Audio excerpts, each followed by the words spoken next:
नमस्कार लाडक्या बहिणींनो, स्वागत आहे तुमचं आपल्या लाडक्या क्रिएटिव्ह मराठी चॅनलमध्ये। तर पहा, लाडक्या बहिणींसाठी अत्यंत महत्त्वाचे अपडेट समोर आलेलं आहे। नक्की ही अपडेट काय असणार आहे, संपूर्ण अपडेट आपण जाणून घेणार आहोत। तत्पूर्वी लाडक्या बहिणी, जर आपल्या क्रिएटिव्ह मराठी या लाडक्या यूट्यूब चॅनलवरती जर नवीन आला असाल तर नक्कीच क्रिएटिव्ह मराठी या चॅनलला सबस्क्राईब करून बाजूचे बेल आयकॉन देखील प्रेस करून ठेवायचे आहे, कारण आपल्या चॅनलवरती असेच महत्त्वाची योजनाशी रिलेटेड व्हिडिओ पाहायला मिळतात। तर चला, आता कोणताही वेळ वाया न घालवता आजच्या व्हिडिओला सुरू करूयात, कारण खूप महत्त्वाचे अपडेट समोर आलेले आहे। तुमची जर KYC झाली नसेल तर तुमच्यासाठी अत्यंत महत्त्वाचे अपडेट समोर आलेले आहे।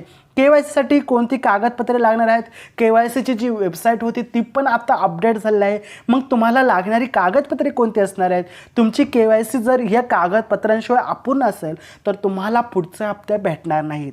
म्हणून KYC साठी लागणारी कागदपत्रे, त्याचबरोबर KYC कशी करायची, आपली KYC झाली की नाही ते कसे तपासायचे, आपला पेंडिंग स्टेटस कसं तपासायचं, मेसेज येतो की नाही हे देखील आपण तपासणार आहोत। संपूर्ण माहिती आपण आजच्या व्हिडिओमध्ये पाहणार आहोत। तर चला, कोणताही वेळ वाया न घालवता आजच्या व्हिडिओला आपण इथेच सुरू करूयात।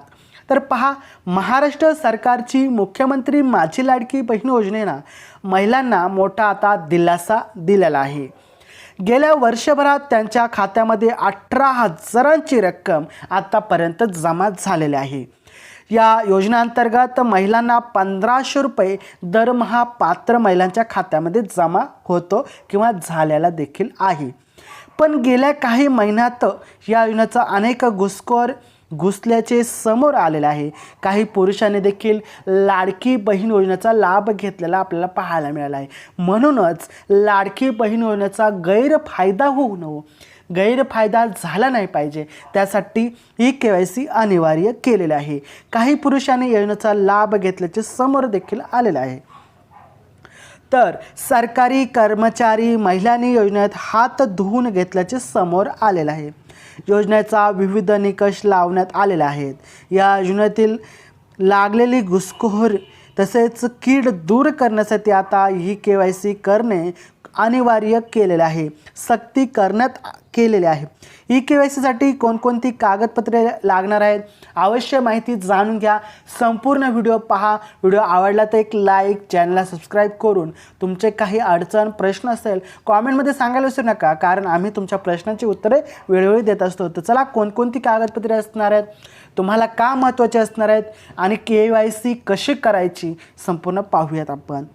तर पहा लाडक्या बहिणींनो, तुम्हाला KYC करण्यासाठी सर्वप्रथम आधार कार्ड गरजेचे असणार आहे। तुमचे आधार कार्ड अपडेट करून ठेवायचं आहे। तुमचा आधार कार्डवरती मोबाईल नंबरचा OTP, म्हणजे आधार कार्डला जो मोबाईल नंबर लिंक आहे त्यावरती OTP येणार आहे। त्यामुळे आपला आधार कार्ड, मोबाईलला रिचार्ज हे दोन्ही अपडेट करून ठेवायचं आहे।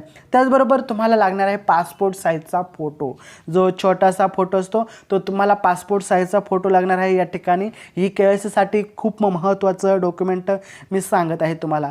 त्याचबरोबर तुम्ही या महाराष्ट्राचे रहिवासी आहात का, म्हणजे तुम्ही तिथे राहत आहात का, त्यासाठी रहिवासी पुरावा लागणार आहे।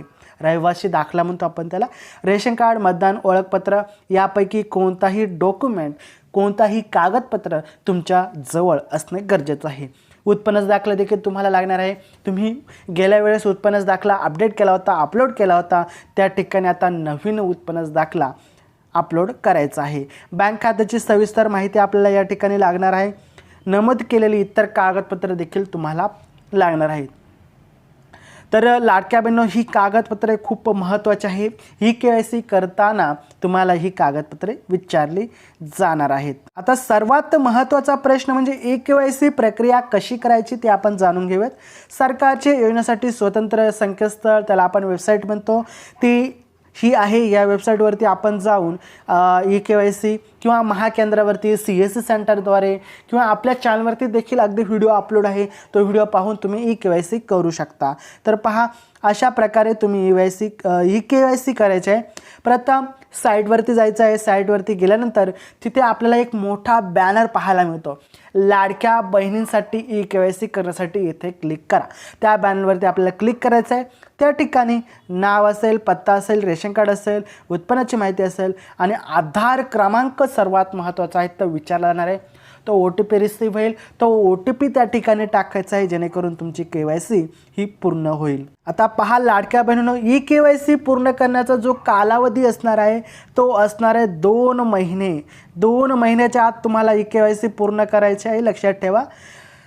लाडकी बहीण योजनेविषयी सरकार दरबारी नवीन निर्णय घेण्यात येत आलेला आहे। आता प्रत्येक लाभार्थी महिलांनी ई-KYC करणे बंधनकारक केलेलं आहे आणि याविषयी माहिती मंत्री आदिती तटकरे यांनी देखील दिलेली आहे। अर्थात ई-KYC करण्यासाठी सरकारने मोठी मुदत देखील दिलेली आहे, कारण आता सणासुदीचे दिवस आलेले आहेत। महिलांवरील कामाचा ताण पाहता KYC प्रक्रियेसाठी 2 महिन्यांचा कालावधी दिलेला आहे। त्यामुळे पहा लाडक्या बहिणींनो, 2 महिन्याच्या आत तुम्हाला ई-KYC पूर्ण करून घ्यायचे आहे, जेणेकरून तुमचा जो 1500 रुपयाचा हप्ता आहे तो वेळेत चालू राहील। आता तुम्हाला माहिती आहे ई-KYC महत्त्वाचे आहे, त्यामुळे नक्कीच ई-KYC करून घ्या। व्हिडिओ कसा वाटला कॉमेंटमध्ये सांगा। त्याचबरोबर व्हिडिओला एक लाईक करा, शेअर करा आपल्या माता भगिनींना। चला भेटूया आपण पुढच्या व्हिडिओमध्ये, तोपर्यंत जय जय महाराष्ट्र, वंदे मातरम।